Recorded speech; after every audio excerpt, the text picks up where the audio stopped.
बनते जी, आरोप लग रहा है कि आप धर्म परिवर्तन करा रहे हैं। हम धर्म परिवर्तन नहीं करा रहे, हम घर वापसी करा रहे हैं, और जो घर वापसी करने के लिए तैयार है वो हमारे साथ आ जाए। आपको नहीं लगता आप मोदी जी के और योगी जी के हिंदू राष्ट्र के बीच में रोड़ा पैदा कर रहे हैं? मोदी जी, योगी जी उनका एक वक्त है। भगवान बुद्ध ने कहा अनिच्छा बत संखारा उपाद वे धम्मिनो उपज्यत्वा निरुजंती तेसंग भूप समो सुखो।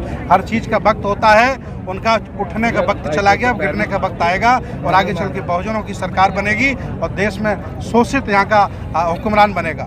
नहीं, शोषित हुक्मरान बनेगा आप कह रहे हो, लेकिन अभी तो एकाकी नहीं है। 85% जिस बहुजन समाज की आप बात कर रहे हैं वही हजारों टुकड़ों में बटा हुआ है।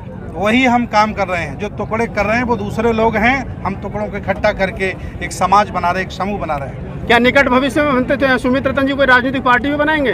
देखिए, राजनीतिक पार्टी हमें बनाने की जरूरत नहीं है। जितनी पार्टियां बहुजनों की हैं सब हमारी पार्टियां हैं। जो अच्छा नेतृत्व करेगा, जो बुद्ध साहू फुले अम्बेडकर की विचारधारा पर चलेगा, पूरा समाज उसका साथ देगा और वो देश का शासक बनेगा। वकील साहब, आपसे सवाल, आप सुप्रीम कोर्ट के सीनियर लॉयर हैं, क्या वर्तमान में आपको लग रहा है कि भावी संविधान जिंदा है थोड़ा बहुत, या सब काम खत्म हो लिया? संविधान जिंदा है, हाँ, और जिंदा रहेगा। और मनुस्मृति कभी लागू नहीं होगी।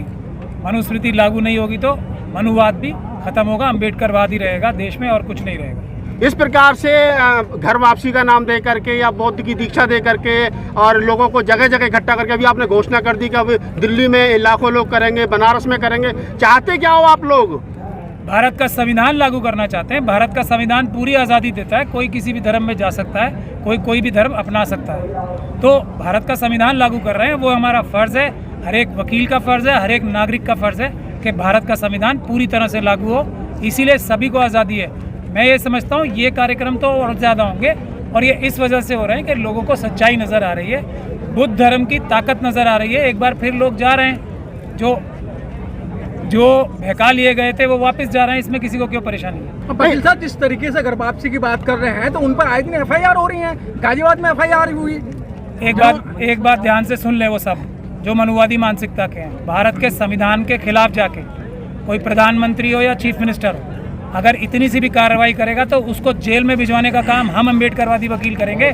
ये जो झूठी FIR कर रहे हैं पुलिस के अधिकारी और सरकारी अधिकारी अपने राजनीतिक आकाओं के दबाव में आके, वो सेफ नहीं है। वो अपराध कर रहे हैं तो वो जेल जाने के लिए तैयार हैं। ये हमारी बात कर रहे हैं। वकील साहब, आप जैसे पढ़े लिखे लोग और वरिष्ठ लॉयर हैं, उसके बावजूद भी नए पार्लियामेंट के अंदर संगोल रख दिया गया और आप कहें संविधान को कोई छेड़ेगा नहीं। रख दिया गया ना, तो जेल भिजवाने का काम हम लोग करेंगे, हम बता रहे हैं ना।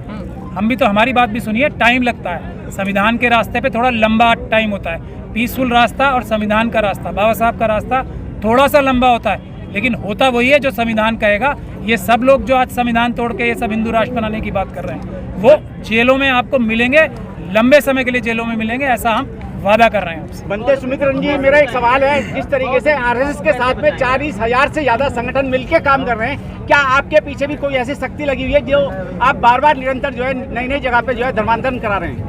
देखिए, हम घर वापसी करा रहे हैं और बुद्ध साहू फुले अम्बेडकर की विचारधारा के जितने संगठन हैं, जितने हमारी समान विचारधारा के संगठन हैं, उनमें हम कोई भेद नहीं करते हैं। कभी हम किसी से पूछते ही नहीं कि आपका संगठन कौन सा है। बस वो अम्बेडकरवादी होना चाहिए, बुद्धिस्ट होना चाहिए, विज्ञानवादी और तर्कवादी होना चाहिए। हम लोग मिलकर के भारत के हित में, विरासत के हित में, संस्कृति के हित में और यहाँ के जनमानस के हित में निर्णय लेते हैं और मिलकर के काम करते हैं और हम सफल हो रहे हैं। बनते जी, एक तरफ तो जो दूसरी ताकतें हैं वो भारत को हिंदू राष्ट्र बनाने में लगी हैं, आप इसको बुद्ध में भारत करने के लिए लगे हो, तो ये आपको नहीं लग रहा टकराव की स्थिति पैदा हो रही है भारत में? जो हिंदू राष्ट्र बना रहे हैं उनको हमने लेटर लिखा है।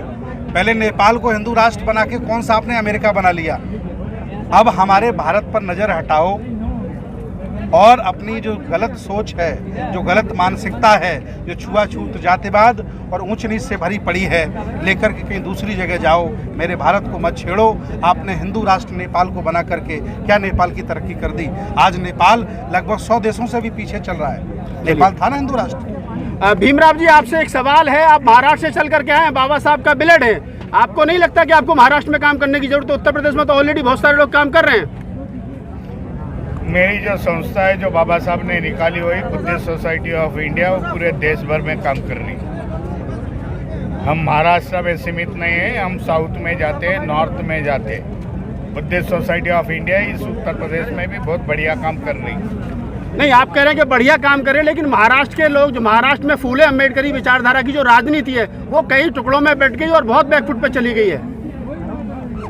मैं ये नहीं मानता भाई, राजनीति में जितनी सफलता मिल गई उतना समाज आगे आ गया। मैं इस पर निर्भर करता हूँ भाई, समाज में शिक्षा के प्रमाण कितने हैं, मैं इस पर निर्भर करता हूँ भाई हमारे अधिकारी कितने हैं, IAS अधिकारी कितने हैं। 2-4 आमदार चुन के आने से कोई राजनीति और कोई समाज आगे नहीं जाता। ये प्रमाण जो है वो गलत है, ऐसा मैं बताना चाहता हूँ। निजी अरे एक सेकंड यार, संगठन बनाए थे वो अधिकतर सारे संगठन टूट गए हैं, और संगठन टूटे ही नहीं, काफी हजार तादाद के अंदर उनका दूसरे संगठनों में विलय हो चुका है। बाबा साहब ने जो संगठन है वो मैं चला रहा हूँ, बुद्ध सोसाइटी चला रहा हूँ, समता सैनिक दल चला रहा हूँ।